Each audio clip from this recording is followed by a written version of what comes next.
Hey guys, what's going on? Welcome back to another episode of A Great Conversation here on Nerds and Suits. Today, my guest is Jimmy Wong. You guys may remember him from Video Game High School. You may have recognized him in Mulan. You might know him from the Command Zone or any of the other cool digital products that he's involved in right now, as well as Ven, where he does a show called The Download with our mutual friend Emma Fife. Any way you slice it, Jimmy is pretty big time. I mean, I don't mean to kind of embarrass him, but he's been in some pretty huge stuff, and I've actually never gotten to sit down and talk to him. He's been one of my good buddies in LA for a long time now, and this is just something I really look forward to. So I'm coming to you live from Seattle. I went on my cross country pilgrimage, with my guitar and trying to do the whole thing, and this was the first one of these I conducted from here. So hopefully it all goes well. The light's a little strange, but I still think it's pretty good. A big time thank you to my infinity patrons in the Nerd Network.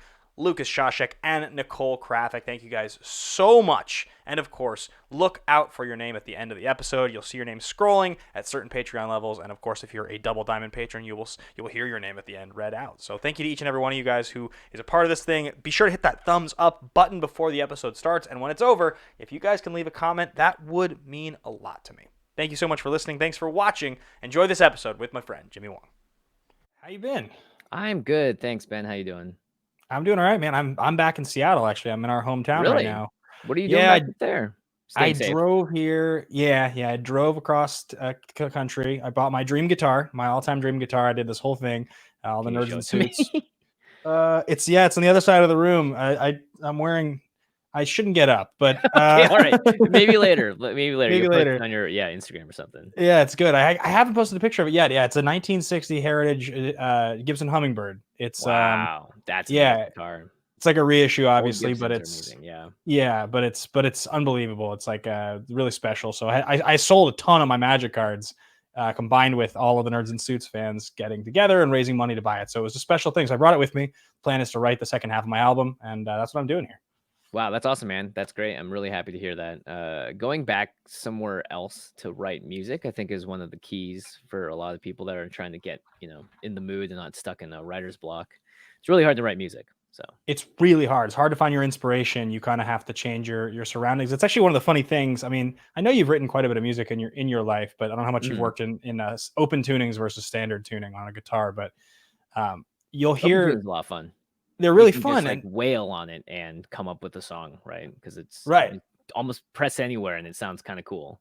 And it sounds cool, right? And what I've heard, because I always thought they're cool, but they're kind of a cop out because you're just barely doing anything. There are some guitarists that might call it a cop out. I mean, but every major guitarist or player has written songs in open tunings, and right, it's just a different way to play an instrument.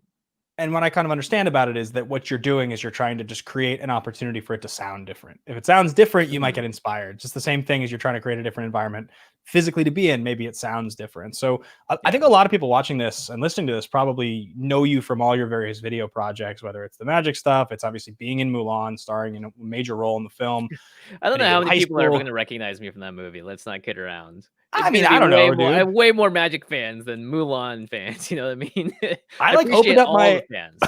I opened up my IMDb and it was front page was top 5 with Jimmy Wong. Oh yeah. I mean, that was a really nice opportunity. I got to work with an old producer to make that, because they have little small groups at IMDb and companies like that will make press pieces, marketing pieces, and stuff for them. And so it was nice. I actually got to meet re-see someone that I'd worked with 4 or 5 years prior in LA to film that. And then I was in the front of IMDb for a day, which is pretty cool. Which was epic, man. Yeah, but I was going to say, I mean, and you obviously you do the Download with my friend Emma. You guys do that show together, which is really, really cool. Yeah, we've talked about you a little bit, Ben. The ever-wearing suit man. I don't know. It's happened. Around, yeah. But I guess people don't know about your music background. So talk about that for a minute. I mean, when did that start? Yeah, good point. Go for it. Forever ago. I started playing piano from a very young age, doing are you drinking cold brew? I am. 4 p.m. cold brew, a bold statement. Drink a lot of coffee. I have some today. candy by me, so that's my getting me through the afternoon sugar. So yeah, when I was really young, my parents had us start and play piano, and I played it for 8 years extremely seriously, competing, recitals, adjudications, you name it. We would practice 1 hour a day for the first 5 or 6 years, and then 2 hours a day for the last 2, before we were all just and we're good. But I kept pursuing music after that. I learned how to play guitar in college, picked up basic drum skills, basic bass skills. Played a lot of Beatles Rock Band. That was pretty important. Actually, Rock Band in general was a great way to learn about more modern music and get acquainted with a lot of that, because we grew up playing just straight up um, classical pieces. So Okay. the idea of like a solo or jazz or freestyle was like, whoa, this is hard. But then I got into making music after college. That's how I started on YouTube, by writing songs and covers and doing stuff like video game music as well as popular music at the time, like Britney Spears and Lady Gaga covers. And then that sort of died off. But I keep, I've done music stuff in the background. I've composed random things. I composed a whole soundtrack for a video game that I now use as the main theme song for Feast of Fiction, my cooking show. So like, there's been a lot of crossover over the years, but I haven't really gotten into music in the past, I don't know, 4 or 5 years seriously. The most recent thing I did was perform with my brother at a Lunar New Year festival at the Santa Anita Mall, where we played, I think, 5 or 6 songs to close out the set of all the That's other like performers and stuff that were there that day. That was a lot of fun. that's pretty cool. I mean, two things about you that are true. Number one, you have a Wikipedia. That's a thing. And the second one, the picture in your Wikipedia is you in a handsome vest Oh, that's holding a guitar. right. Yeah, So I'm more in yeah, your world than. yeah. Yeah, that was at VidCon. We back in the day, I played VidCon, I think 3 or 4 years in a row, and at first it was just me and Freddie on guitar and bass, and then by the end of it, we brought on full bands. We had horn sections and everything, and it's pretty fun. Yeah, VidCon. That was? Is VidCon still the scene that it once was, or it's totally changed? It's completely changed. Every Yeah. single year, like certain YouTubers retire or just aren't, the young hot thing, literally. And every single year, there was always something new that would come in that would sort of like wipe out the old guard a little bit more. Yeah. It would be like British YouTubers at first, twins, like, oh my gosh, here come all the cute twins. And then K-pop and stuff has started to be more recent, but like TikTok stars, Vine stars, all these things would always kind of like change the landscape of a VidCon every single year. It's really interesting that YouTube now is sort of and has sort of become what it felt like TV was becoming a few years ago, which was Mhm. it has this enormous market share where it's sort of like, well, where can I see that thing? Well, it's obviously on YouTube, right? That's where it lives, but it's not the new thing anymore. It's not like people are like breaking anymore by like just being, I mean, I guess occasionally Yeah. it happens, but mostly if you just like launch a YouTube channel, you record a movie review or a song or something in your living room, you'll get 13 views and no one will Yeah. ever watch it again. Which is sad. And like you can't like play the algorithm like you used to. You can't. In general, like I think it was like interesting. Who It was a study that said that the kid's number one job that they wanted to be when they grew up was a YouTube star / influencer. And that to me was startling. And I was like, don't do it. Please don't do it, any of you. It's training. But Well, I mean, YouTube's completely different now. Everything's I'm different. not. I mean, YouTube's just mainstream. YouTube Yeah, might be the most enduring platform of all of them. Twitch can't even rise to the same heights as YouTube in a lot of ways. I mean, YouTube is a remarkable. It's a remarkable creation, just in the sense that, like I said, there's an understanding that if you want to see something, it's probably on YouTube. I mean, probably Mhm. somewhere, someone. And the thing that's really crazy about it is like, You can if find you Ben just Bateman on picture, YouTube. oh, if you Google me, there's a lot of Yeah. YouTube clips that have 13 views. If you literally are like movie I like, scene in movie I like, Oh, you'll right. find somebody who Yeah, took the yeah, yeah. time to upload that scene, and it probably has some funny like name, and maybe it's like kind of pixelated, but like someone did it at some point on their channel. Oh, I lost you.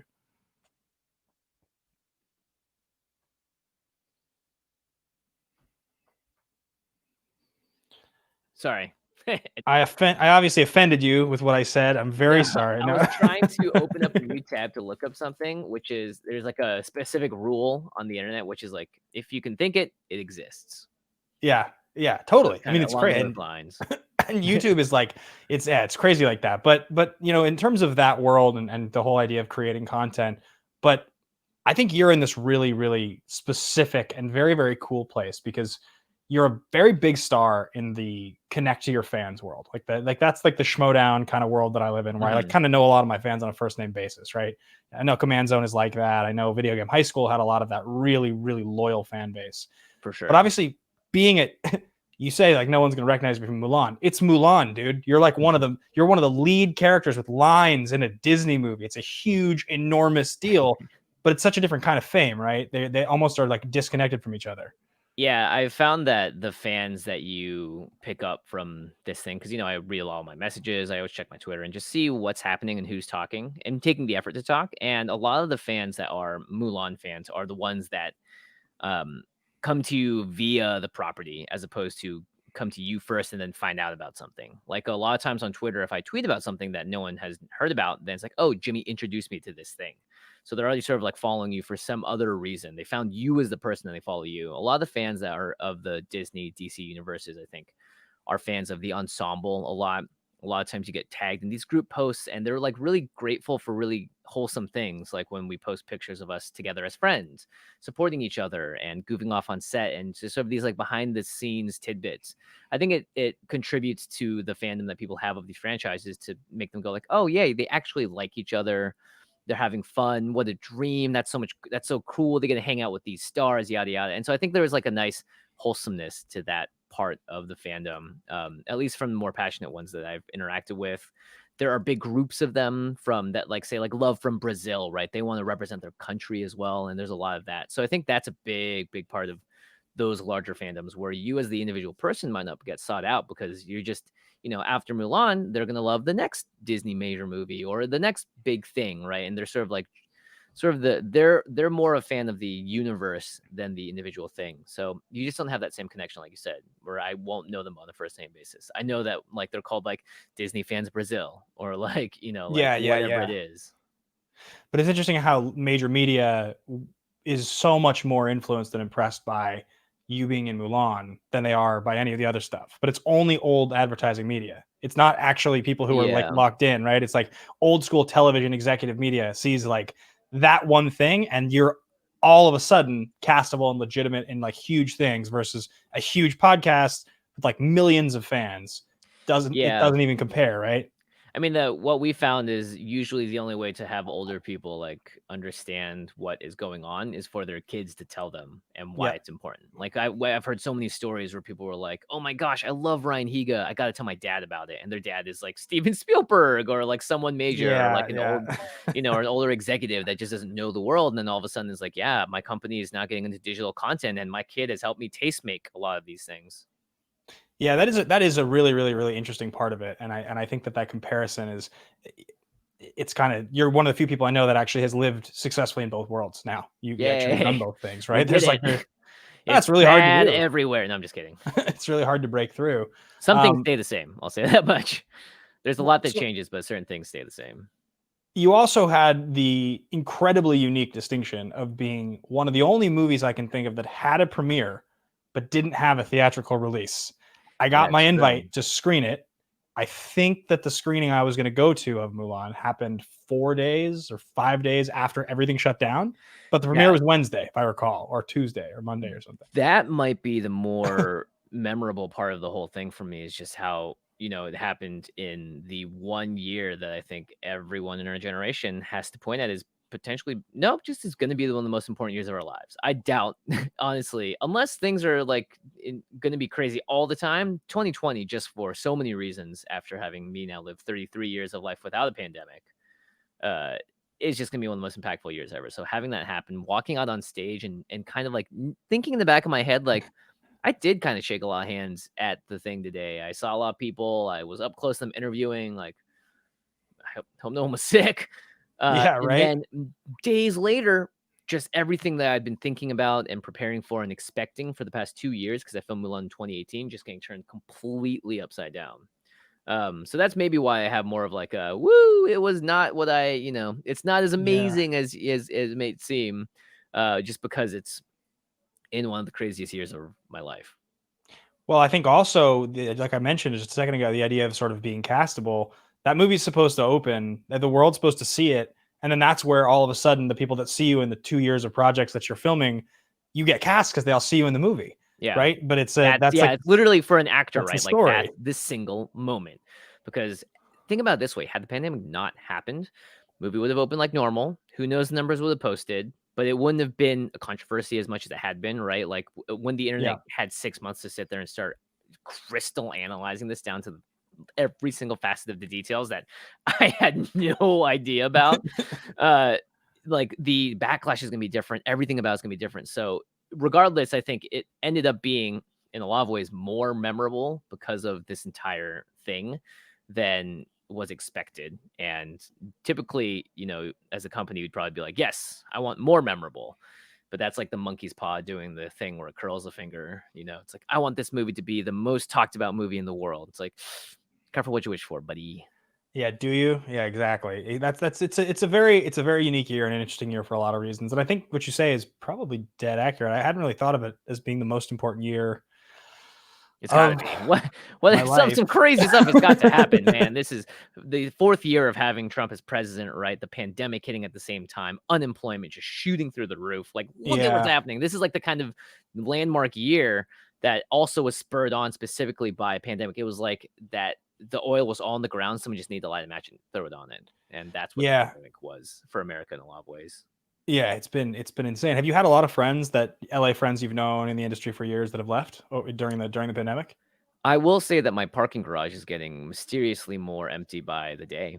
And I do hear that there is a mass exodus out of LA too, for a lot of people leaving the city. I That's think it's temporary. I mean, I'm here for for like sure. 2 weeks to just see the family, but I've managed to continue all my jobs remotely, which has been I feel Mhm. very fortunate for that reason. I haven't actually had to cease any of my employment opportunities. Has it the same for you? If anything has ceded Yeah. to the sickness? I mean, I'm a YouTuber, so Yeah, making videos in a bubble is literally what I've been doing for the past 10 years. I think the people that have hurt the most are the ones that have to have I guess traditional is the one of the more easy yeah, ways to describe it, jobs of like banks, train stations, bus stations, public work, grocery stores, yeah. postal Any office. arena, coliseum, any theater, Yeah, anywhere that. while I'm glad that they do get to be able to work, it also is like not a great or fun environment, I think. And for a lot of people, the quality of life for everyone, like I'd say overall, is definitely taking a dip. And for some people, it's been great. Some people I've heard during the pandemic get the rest and meditation that they've been looking for years, and finally are given an excuse, a real reason to stop and breathe for a sec, and that's actually really great for mental health.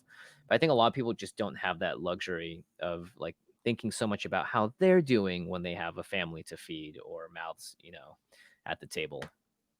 I mean, the funny thing is for me, dude, is my experience was that I didn't lose any jobs, but I got infinitely more isolated and depressed because I started doing Right. everything from a corner of my apartment and I live by myself.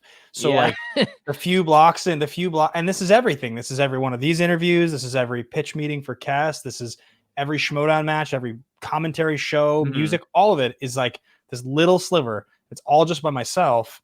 And so finally I was like, I just need to leave LA. I need to go do something. I need to get in a car and like try to change my environment because this is just I'm just going nuts, you know? Yeah, you definitely get cabin fever. And I think for a lot of people that, because again, like I am lucky in that I grew up with a laptop, and in seventh grade I got a laptop, and I just started spending all my time on the computer, and it just was very easy to, in the pandemic, disappear into that even harder. So if it wasn't for like having an incredible girlfriend that is like, let's go somewhere this weekend, how about we get in the car and just drive, and then you go outside and you're like, oh, this is very good for the mental Yeah, health. yeah, right. The Just that sun, small amount of sun, even if it is just moving in your greenery. location, breathing Yeah. different air, Yeah.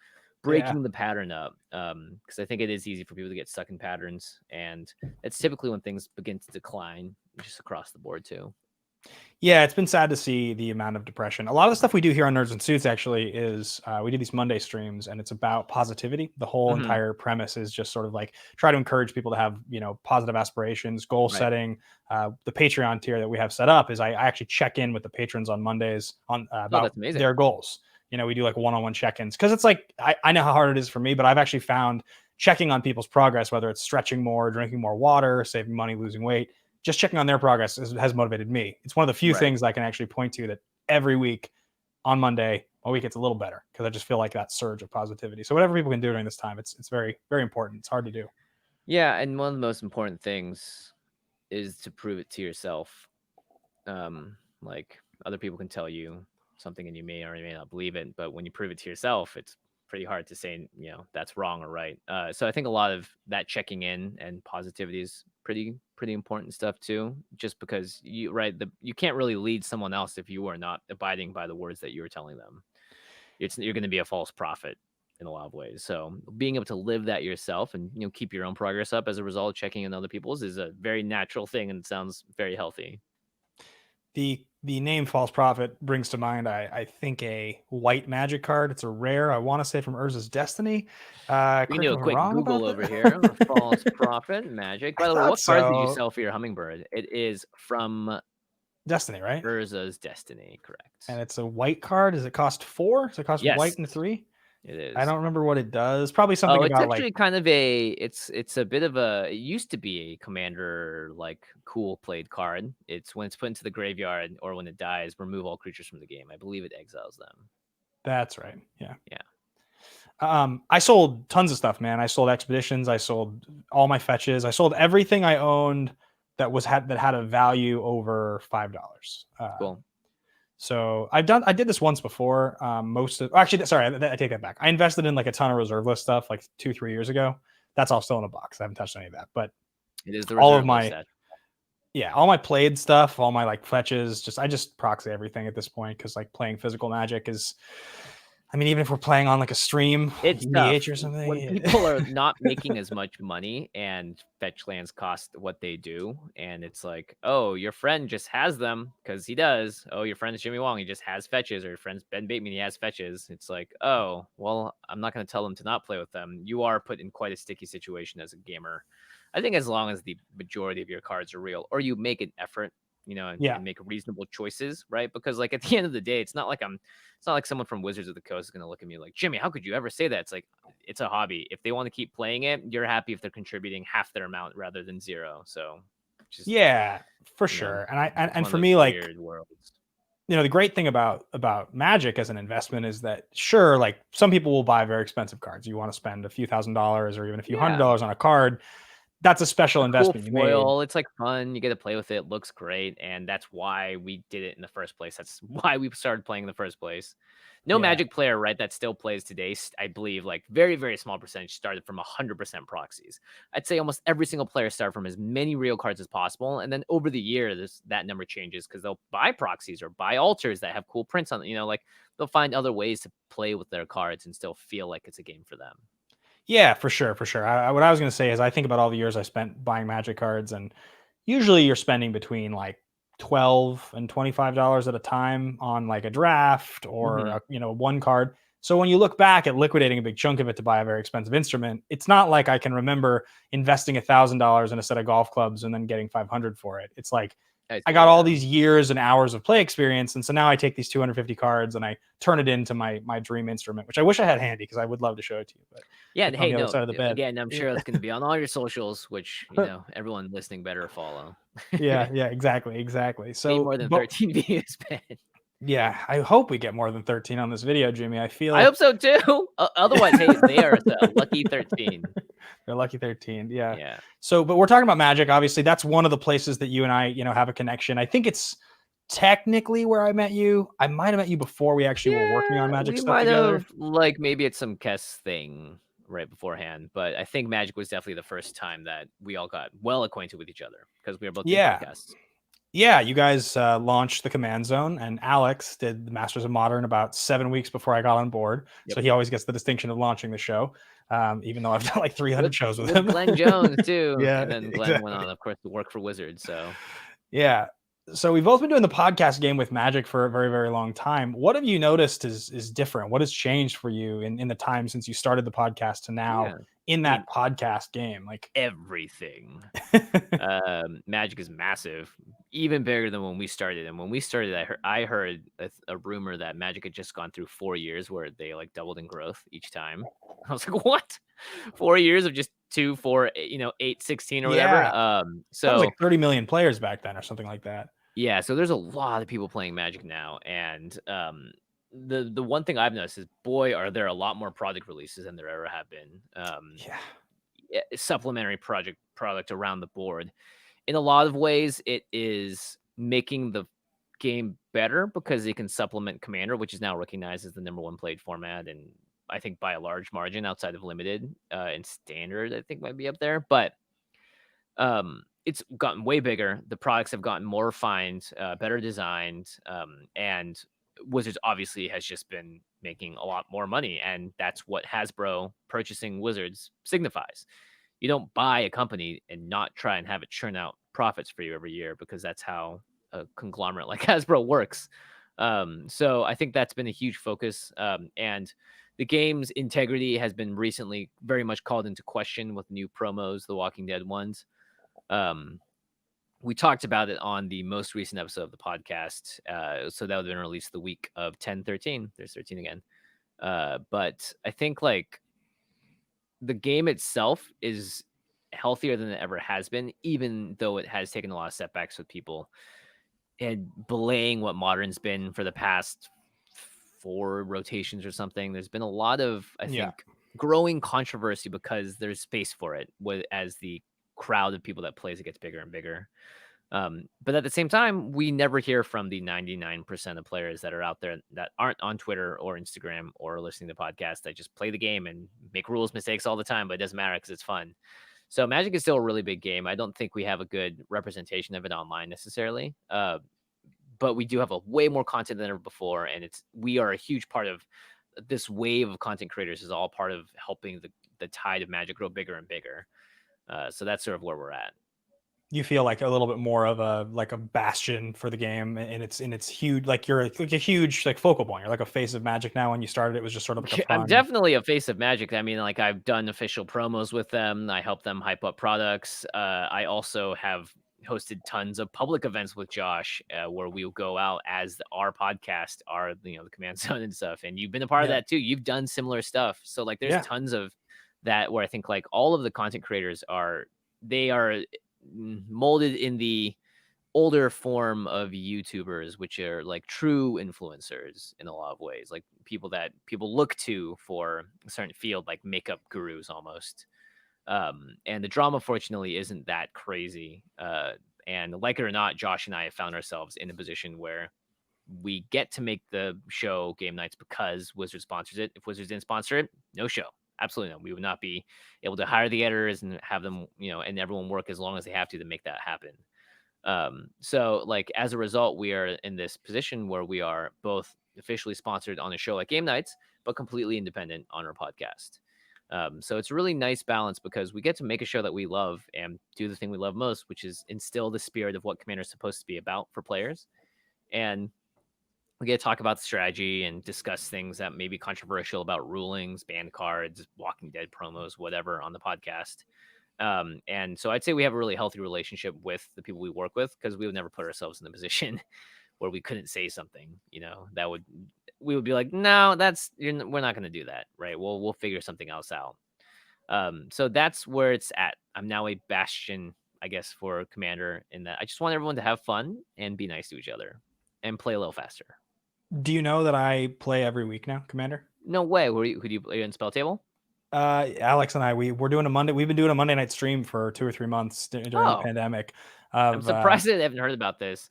My Twitter sometimes I would usually assume that Twitter shows me everything I need to see, but sometimes it doesn't. It's been fun. So we do every 4th one. We do a CEDH week, and then otherwise we do just regular. And I'm like building new decks. Like he finally cracked the code to get me to consistently do it. Because I'd build, I'd like built 2 or 3 EDH decks over the years. I'd bring them out at, Magic Fest and stuff. And I would do it. I just would never like be put in a position where every week I was doing it. But I have been playing every single week. My most recent one, I built the Joyra, the G2 deck, which is Joyra, very nice. Do you know how many decks I've built over the past 2 years? Every single time we have a Game Nights. So I've built close to like 40 decks over the past 3 years. Wow. So whenever people are like, what are you brewing around next? I'm like, whatever's next on Game Nights, because that is, if I'm going to spend time brewing a deck, I'm going to do the one that's going to be on, on camera. Yeah, it's been a lot of fun. It's been a great time, and I've definitely started to figure out the angle from a deck building perspective that I like the most. What's the secret then? I think for me, well, I mean, I really like CDH. That's the secret. The secret is that I like trying to just win. But also encrypting it up. Yeah, but also playing blue always is the secret for me. Yeah, I won't not play blue. I just always like to play blue, but I still love Magic. We're doing one of those box leagues, the the booster box leagues. Oh, where you just kind of open up stuff as you go. Yeah, I built my Ikoria. I got it right here. I think that sort of stuff is really fun too. That seems like something you could definitely do. Just you can't trade over Spell Table, right? Yeah, exactly. So Yeah, but it's been a blast. I've been doing that, and actually I've been playing quite a bit of historic on Arena as well. I've gotten really into playing historic. Were you playing I'm Omnath almost prior to his ban? no, fully Brews, only Brews. I've been playing this Blue Black Rogues deck for a little while now, and I got 3 games away from Mythic last season. Oh, And I nice. You pulled a forgot that it Seth was the last Manfield. day. That's what he did at the last most recent Open. Yeah. I think I'm gonna make it this time. I'm already up to Diamond Tier 2 or 3. Do you know again, why I different deck. like having Arena around? For one big reason. No more cheating. Yeah, very much so. The Goodbye, cheating aspect cheaters. sucks. See ya. Yeah, it's too easy to cheat in a game where you're literally handling cards. Like Freddie does a lot of Magic, and every time I tell him, I was like, you could just do sleight of hand, right? I'm like, 100%. You could cheat the heck out of this game if you were good enough at sleight of hand. Yeah, and that sucks because it's the same thing. With Schmodown, we're doing all these digital matches, and there's a lot of question about are people cheating from home, answering trivia questions like this on a clock. And I've said I don't think that many would want to. I wouldn't be surprised. There's always 1 or 2 people that you don't see it coming. But like, how hard is it to cheat at anything unless it's electronic and you have like if there's margin for error, if you could imagine a way to do it, someone's probably doing it. Yeah, and for sure. That's a bummer. It's a bummer because like anything that you care about, anything you put time into, you never want to see the integrity called into question like that. But turns out there's cheating in most every single thing in the world. So yeah, pretty much, man. So we talked a little bit about Magic and the podcast stuff, but going back for a minute to kind of how you got into content creation in the first place. Your brother, you mentioned Freddie, with Rocket Jump, had this show, Video Game High School, that he you starred in the show, right? You were one of the main focal pieces of the show, if I recall. Yeah, I watched quite a bit of it. If the show was Harry Potter, I would be Ron Weasley. Yes, exactly. Now that was huge. I remember seeing it once on a Virgin flight. I remember watching like an episode of it on Virgin America when Virgin That's America hilarious. still existed. Yeah, they were the that's where I most already knew woke of you. the airline, so that doesn't surprise me. I saw it. I was like, wow, my friend Jimmy's really famous because I did it. I'm on a plane. It's like, yeah, I mean, it's weird how the legitimacy of those things come to be. But before Video Game High School, was there anything that you were involved in that had popped like that, or was that sort of the first one? Not popped like that in terms of watched and knowing about it. And like, I remember seeing my Twitter grow from like 20 to like 60K in like a matter of weeks. I was like, what the heck? I think I was in a movie called John Dies at the End, which is kind of considered like a bit of a cult hit. But again, I'm a small character in a much bigger movie. So, and like that kind of thing didn't really, push my career forward online. It's only been the internet stuff that has really just been like the eye-opening, like, wow, that's an impact. That's a change. And that kind of goes back to our initial point that we talked about of that really the grassroots sort of cult following and how it connects. So once that show took off and you were kind of in the world, you were already like wanting to be an actor at that point, right? That wasn't like accidental. Yeah, I started acting in LA, but then after a year of it and having done a movie like John Dies at the End, I was like, this sucks. I made X $1,000 doing this, and I just paid X $1,000 to the union, so now I'm broke again. Literally, it was like almost check in, check out, because I got into SAG-AFTRA as a result. And so I was like, I'm just going to try and do internet stuff instead. Much more reliable, and Frey was doing a great job of it too. So that's when I jumped into the internet stuff, and I didn't really think about it as an actor. And then when Video Game High School came along, I was like, yeah, I'll definitely act in it for sure. Like, I would love to. And so I got to audition for it. And it was a thing that like also was very transformative just because I got to work with so many of my close friends and establish like these really tight friendships with people and trust circles. And that was definitely the thing that helped me continue, like always knowing that acting was a possibility. But it wasn't something that I wasn't like, back in that first year of LA, I would spend hours every single day just submitting for like 100, 200 projects every single day and just going in and auditioning every chance I could. So that was how it started. Yeah, I remember talking to you a couple years ago, and we were just sort of talking about. I think you had just booked Mulan, probably, but you hadn't announced it yet. And I think we were talking about it, and I was saying it's a really exciting, it's a big deal, and you were sort of like, it is a big deal, except for the fact that there still aren't that many roles for somebody like me to get cast in major movies. True. So like, it's really, really difficult. You want to get excited, you want to believe that better things to come, but like, every once in a while there's a character that I get to go out for, and otherwise it's just kind of a barren landscape. Do you still feel even now in 2020, and I mean COVID stuff aside, that's the case, or do you think it's getting better? I think we'll see what happens after COVID lifts and auditions and stuff pick back up. I think there are a lot more filmmakers that are certainly inspired to make stuff. Because if you look at, what we've had recently, there's Kung Fu on the CW, which is coming out. There was Tiger Tail that Alan Yang did. There was Crazy Rich Asians, obviously. There was The Farewell by Lulu Wang.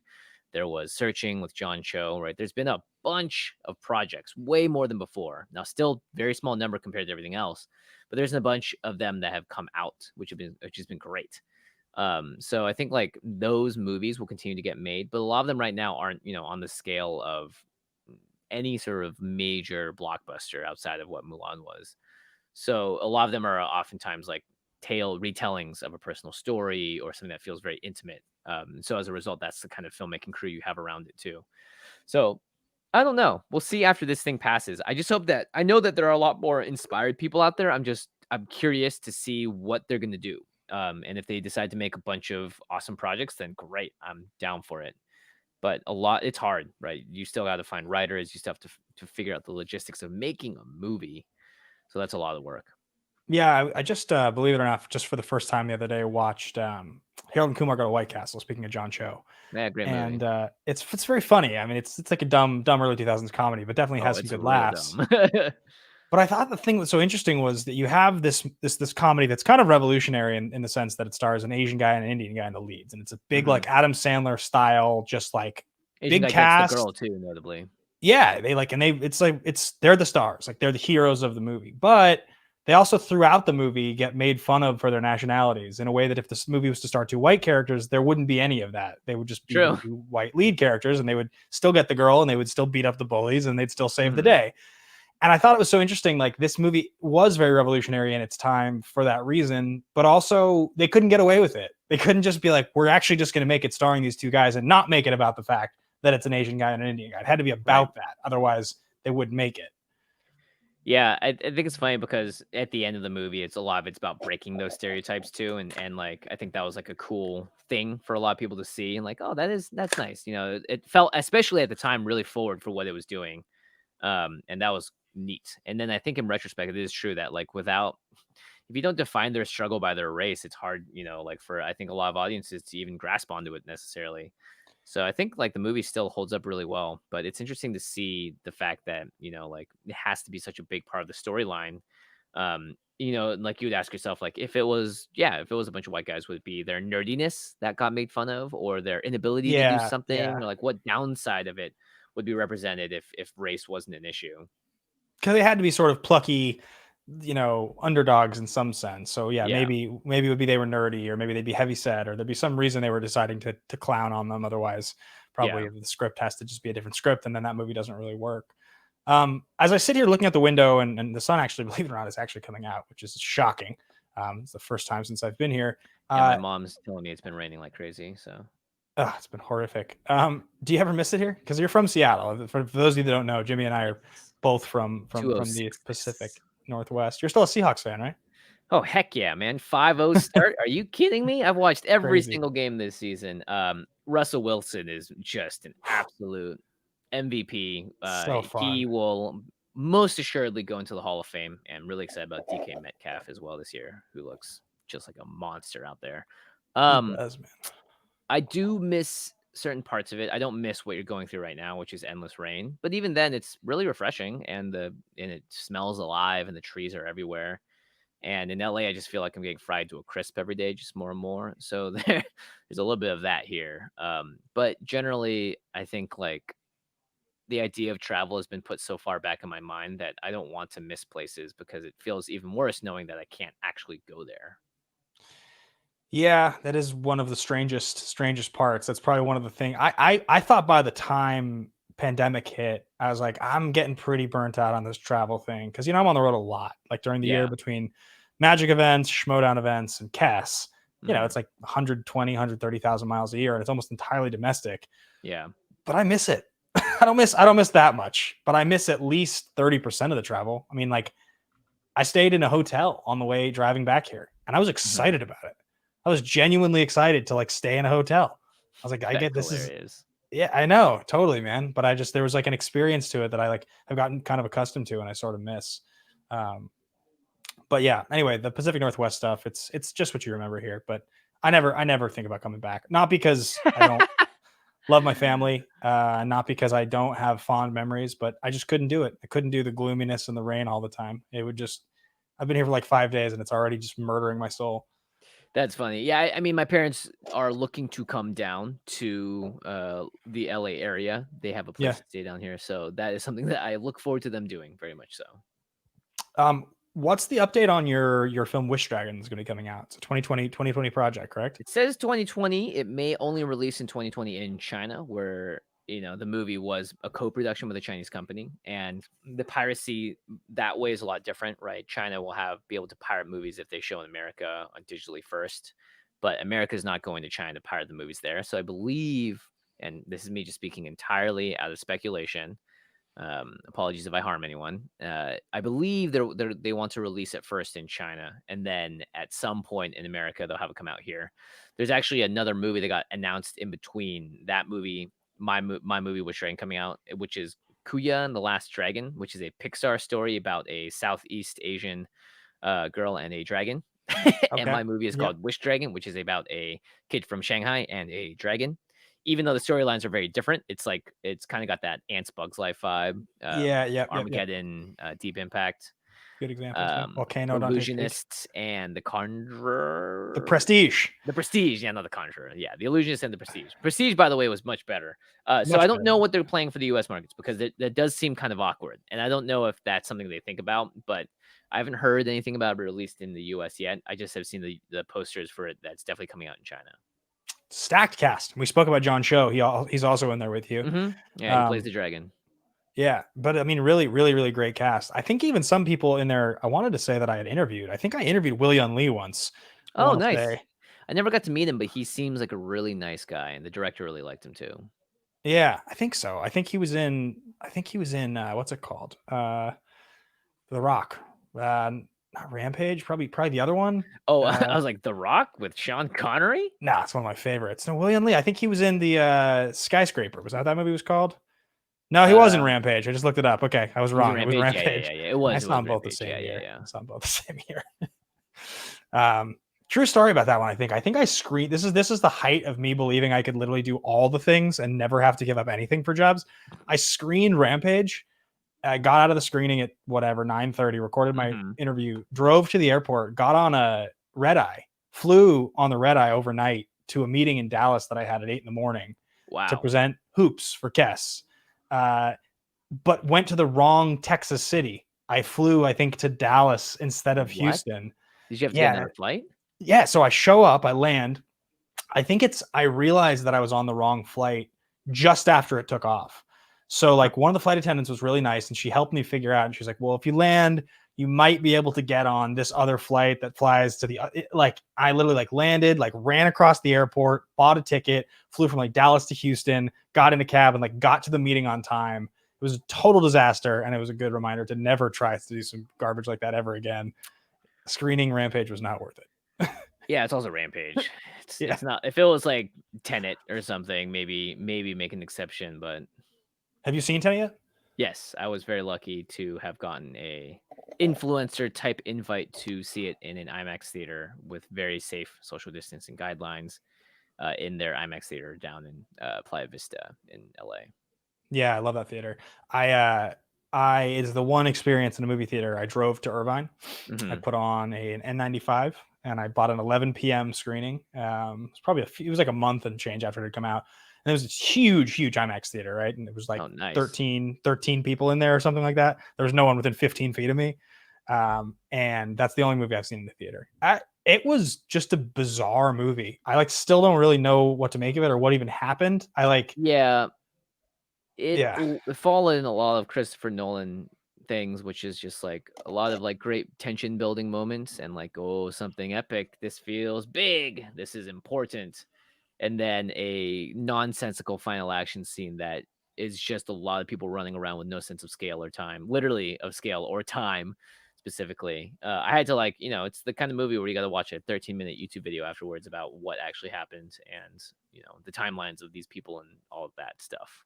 I watched the Eric Voss one from New Rockstars, was the explainer video that I watched, and I was still confused afterwards. So You know, but the thing is, I'm excited to watch it when it becomes available at home. I'll watch it again for sure because it looked awesome, and it'll probably be more enjoyable to watch once you can like intimately understand what's happening. It probably makes the movie more fun. Mm-hmm. There was also stuff that happened in that movie where, like, you know, the scene when they're first explaining the things have like reverse polarity or whatever, and they're going Yeah, backwards yeah. through The time. Fleur de la Cour from Harry Potter is explaining it to Yes, him. and she's got the like bullets and the gun and the glove, and you're like, you're trying to logically explain something that doesn't make any sense. Like Yeah. I know it seems like on paper you can kind of convince yourself that this makes sense, but Yeah. why would you be able to control it by like putting your hand with a glove?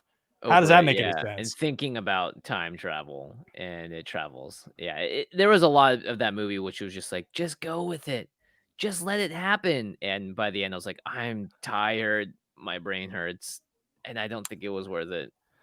Yeah, that's how I felt too. But like I said, I think I'll be excited to watch it when it's available. I'm sure once you see it enough times, you'll enjoy it. I was pretty disappointed by Interstellar when I first saw it, and it's become one of my favorite movies of all time. So Oh, really? I think there are a lot of again, Nolan does great moment building. He does great, scale and size and epic and feel and all those things crammed together. And those are my favorite moments of Interstellar as well. But I also just kind of like his third act or his final act, it always has a lot of like question marks for me. Like I even remember in Inception, which is I love that movie, but the entire snow fortress fight, yeah, I'm just like, what is happening? you just mean like Why? the like jet ski chase with Yeah, I'm like just like, I don't know where I am. I don't know why things are blowing up, but it just feels like a lot of like, it's just like someone yelling uh bang at you and being like, that was loud. And you're like, okay, it was loud. I'm scared. I'm intrigued. I'm drawn it into like it. I looks don't really know. awesome. I mean, it like looks super badass that whole sequence. Don't judge a Um book by its cover, Ben. but yeah, it's true. It is strange. I mean, that's I used to compare Nolan and Fincher a lot because they have similar number of movies in a similar time frame. They kind of Yeah, were Fincher's, I think making they're in like different classes almost of what they're doing. at this Like, point, I think so. I would Yeah. say Fincher goes towards the Spielberg story route a little more, and, Nolan goes closer to the Michael Bay explosion fest a little more of, like, the Yeah. sheer spectacle and awe of filmmaking.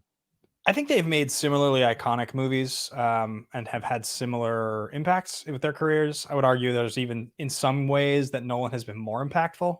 Like I Mhm. don't know if anything David Fincher's ever done actually is as impactful as The Dark Knight. Truthfully, I mean, No, even yeah, that was, like, a landmark moment in movies that changed the way that we engaged with pop culture, and yeah, it changed the tone that we liked. Like, we went to dark and gritty for, like, a decade because of that movie. yeah, and even to some degree, I mean, like Inception was an enormously impactful movie, like a game changer of a movie. I mean, Josh always laughs about like the trailers, like you know his job when he used to do a lot of trailers, he was like laughs about like the Inception sound became the trailer sound. Yeah, It the was like, bombs. yeah, that was like what it became. I think Um, he has more like deeply intellectual pieces like, The Social Network, Seven, Zodiac, Gone Girl, like they're more like about the craft of the yeah, film as I've opposed been to the spectacle. I go down the Fincher rabbit hole from time to time because he's one of my favorite directors of all Mhm. time, and like I think he has five perfect movies. I think he has five movies that are all I don't think Gone Girl is his best movie, but there's a Mhm. day of the week that I watch that movie and I could convince myself it's his best movie because it's that good. That movie's incredible. Seven, Fight Club, The Social Network, and Zodiac. All five of those movies are pretty much flawless, I think. Yeah. They're all like unbelievable. And it's crazy. Like five there's not many directors I can think of that have five perfect movies like that. Spielberg. They're all I mean, he does definitely, but I'm not the biggest Spielberg fan. I found a lot of the classic Spielberg stuff, the stuff that was so iconic in its day, to be like kind of hard to get through now, like really slow. I saw ET for the first time last year, Mhm. and I got it. I sort of understood why it was, and it's been ripped off and so many times and so many stories. Right, Bumblebee Yeah. literally is just ET. That's the same movie. Yeah, yeah, yeah. Um, but like it was surprisingly slow. Close Encounters I found kind of to be a little Close similar. Encounters is very slow. I think Yeah, his best movies are like Jaws, The First Jaws is Raiders of incredible. the Lost Ark, First Indiana Jones, I mean, um, Jurassic Park, Jurassic Park's a Schindler's perfect List, movie. Schindler's is incredible. Yeah, and my then favorites are like Catch Me If You Can. I think is my oh favorite yeah, yeah, Spielberg yeah. movie. He also was it Saving Private Ryan is really Yeah, good. unbelievable. Yeah, I mean he's Um, got he's you don't have to like. Yeah, we Yes, don't need to. definitely No one has. needs to sit here and be like, I don't know, is Spielberg one of the best? You tell But me. let me tell you about the Spielberg guy. Whoa, never heard of him. So I know I just have you for a couple more minutes here. So last couple questions before I let you go. We talked about all these different projects you've been involved in, whether it's something like Wish Dragon that's not out yet, Mulan that people currently can rent and watch if they'd like to. Digitally, yeah. Now it's accessible on other non-Disney Plus platforms like Amazon and all that stuff. Yeah, and it's incredibly exciting and very, very cool to see. It's cool to see my friend in the movie. I mean, that's a big deal. It's a Disney movie. It's a huge deal. Yeah, it's a big movie. It's a big movie. That's for sure. I Yeah. don't disagree with that. It's a big movie for sure. Yeah, and so, but dating back to video game high school or game nights, do you have a favorite work experience? One like a project that your experience of working on it, not necessarily the end result, but like the actual process of working on the project was that one for you? Well, luckily for me, it ended up being the best product and the best project, and that was Video Game High School, like by far. Just again, being able to work with friends, having a role that was kind of written for you, and because like Freddie plays my dad, and they like base it off a real life relationship or a jokier version of that. So like having all of these personal connections to it, and having it be a really open and free creative environment for not just me but all of the actors, and so much it had a little bit of everything. It had kung fu, it had action, it had romance, it had heart, it had all these little bits and pieces in there. It was super memey for what it was too. It was like ahead of its time, and I think definitely correctly predicted the importance of esports moving forward. And it had awesome cameos, like Tony Hawk is in it, Stan Lee is in it, rest in peace.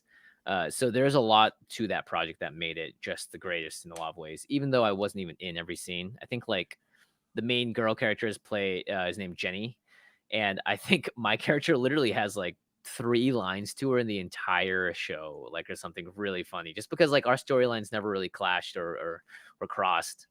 So I thought that was pretty funny. But yeah, that was definitely my favorite experience. How about the one project that you were this close to that you didn't get?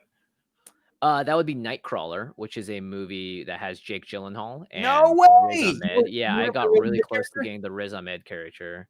I met with the Wow. producers and the director, the main producer, Dan Gilroy. I met him in a room, Yeah. and after the audition, they were like so stoked, and like they're like wonderful, awesome, and I'm just like, oh my god, oh my god, oh my god, this is so cool. They really liked it. They liked everything I did.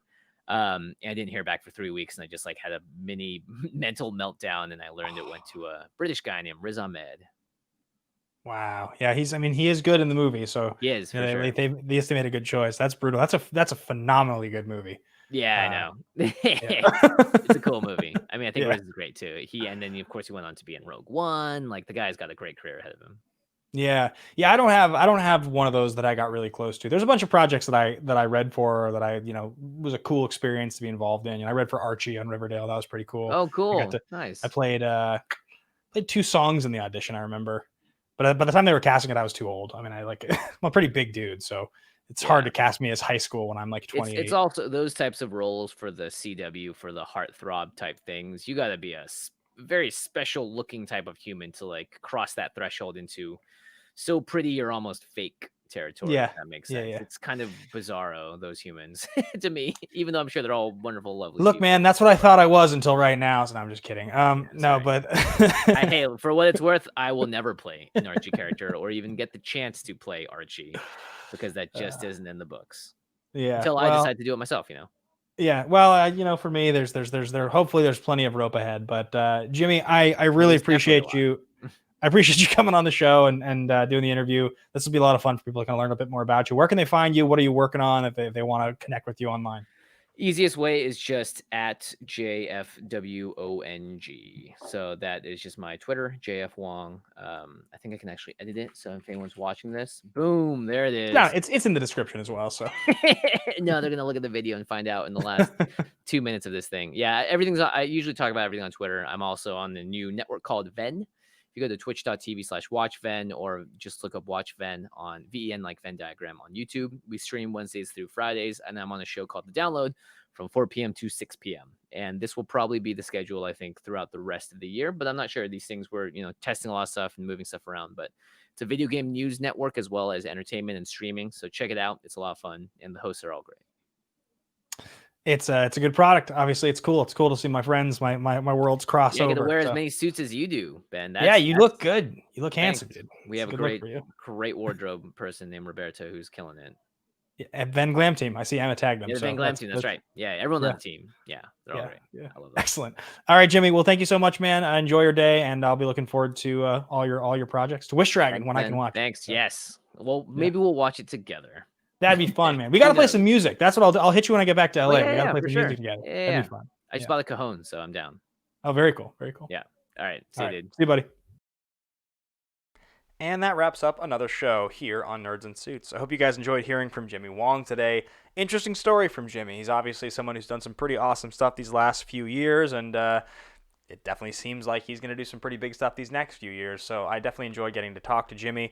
It's always so interesting to talk to people who have these life-changing moments, and those life-changing moments maybe don't go exactly the way that they sort of thought they would. I can't imagine being in Jimmy's position and having a premiere for a movie as big as Mulan and then having the movie not actually open and all of it happening in the course of a week like that. Just kind of a crazy thing to think about. But he's handled it really well and continues to be one of the hardest working people that I know in Los Angeles. So I think that was a lot of fun. And maybe we really will play music. I hope we do. It'd be super fun to collaborate with Jimmy. Check out all his stuff that he has been working on. He's got a bunch of YouTube channels, a bunch of cool stuff there.